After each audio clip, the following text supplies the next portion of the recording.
Good morning, everybody. Thanks for joining us for this week's Community Spotlight. I'm really excited because we have Positive Tomorrows with us today. Margaret Creighton is here, and she's going to just tell us a little bit more about Positive Tomorrows and the work that they do there. So, Margaret, thanks so much for joining us today. Of course. Thank you for having us. Well, let's tell everybody at home, if they don't know what Positive Tomorrows does, they may be living under a rock, because you guys are incredibly active in the community, and I see a bunch of great stuff happening within your walls. But tell the folks at home, maybe that don't know as much, what you do. Sure. Positive Tomorrows is the only elementary school in the state that is specifically serving kiddos and their families who are experiencing homelessness.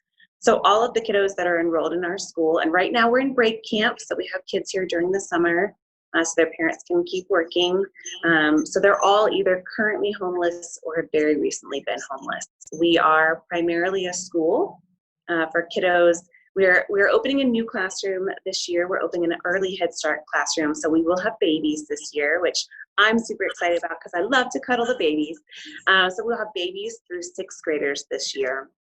So we're very excited for the school year to come. It will definitely look different, but it's going to be a great year. Well, sign me up to help snuggle babies. If you, I know, you right? need an extra set of arms, I'm always free for that. We've got some super awesome rocking chairs that you can come hang out in. I would love that. There's nothing more soothing to me than rocking a baby, so I may take you up on that. Perfect. You kind of highlighted a little bit, and when we were talking earlier, you talked about some of the challenges that the pandemic has presented, not just to your families, but to you as an organization. Could you share some of those? Absolutely. So for so many of our families, they're working, and their jobs are mostly hourly jobs, I would say. And so when the pandemic hit, we'd been working so hard with them, and many of them had just gotten to a place where they were really stable, meaning they've had a job for a while, they've maybe gotten into an apartment for a month or so, or maybe a little bit longer, and they had gotten to a place where they were doing well. And then this hit, and hours get cut back to 5 hours a week or less. Childcare is not an option anymore. You've got kids at home. So what we started doing immediately was making sure that we were able to help with rent assistance and utilities assistance to make sure that we could keep our families who were in housing. So that was one of the first things that we did. And then immediately following that, we made sure that whoever needed food got food every week, sometimes more than once a week. Most weeks we went twice a week. And the community really showed up for our families. I mean, we put out a call for food to be able to send food home for our families. And wow, I mean, it was amazing to watch how much came in for our kiddos and families. So we helped with food and with rent. And then we also continued school. So we are not a school that checks out devices for our kids typically, because we don't give homework. A lot of our friends aren't in the same place every night, so that makes it hard to be able to bring back work. So we don't typically check out devices, but we do have devices in the classrooms for all the kids. So we quickly helped any family that was in an apartment get hooked up with internet services, and then we were able to get our hands on some hotspots through a generous donation from AT&T and Samsung.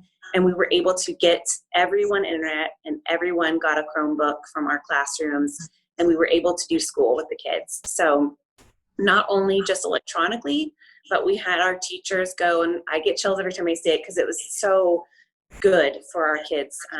We had parking lot lessons. So our teachers went out and met the kids where they were.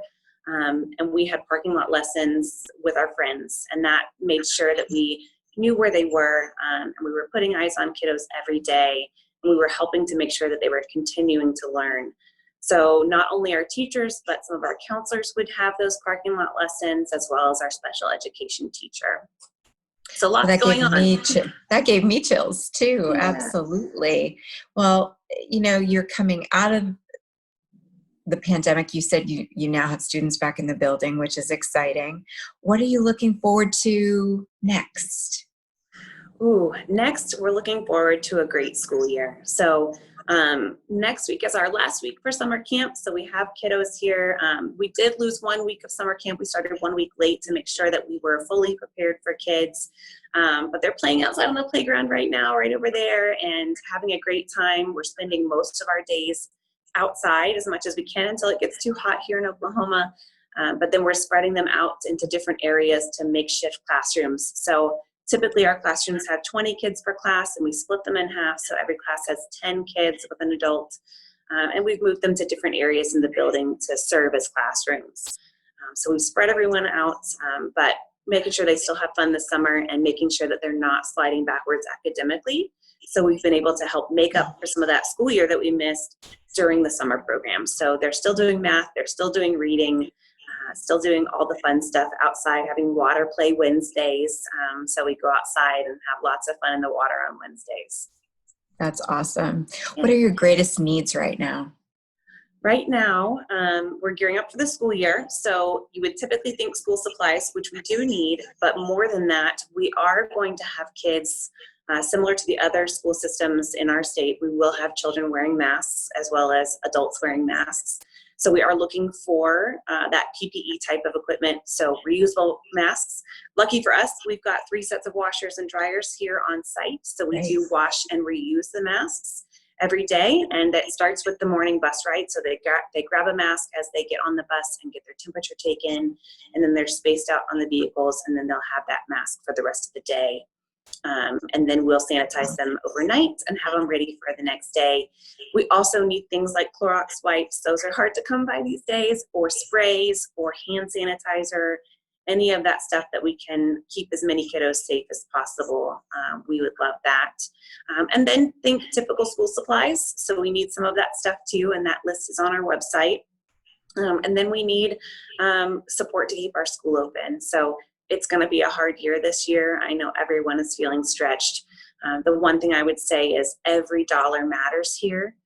Every single dollar adds up with another dollar, and it helps us to fund our school and keep our school open and serve more friends during the school year. So that's always our biggest need. Absolutely. I think that is a great a great list of things to work on for sure. And I love how you gave people something that's really easy to do and something that's maybe a little more challenging for some folks. How about volunteers? Do you guys need volunteers? We do need volunteers. So right now we've, and this may change, any day this may change. I know today that there's some things being voted on that may change a lot of things. But right now we are open to volunteer groups of 5 people or less. We won't have more than 1 group in the building at a time, and we'll be socially distant. We ask you to wear masks, all of those things. But we do have opportunities for individual volunteers to come by, and right now it's playing with the kids in the backyard, and they will ask you to race them. So, wear your sneakers because they want to race, and they want to kick a soccer ball, and they want you to push them on the swing, those kinds of things. But during the year, we do have volunteer mentors for all of our kiddos. We have volunteers that host collection projects for us. So especially towards the back to school time, that's a huge way that we get our school supplies for the entire year, is that volunteers host drives for us. So all of those ways, we absolutely need lots of volunteers. So how can somebody get involved with your organization, either to be a volunteer or to be a donor? Yep. Where can they go? Yeah, for sure. Donations are super easy. You can go to our website and you can donate online. It's just positivetomorrows.org.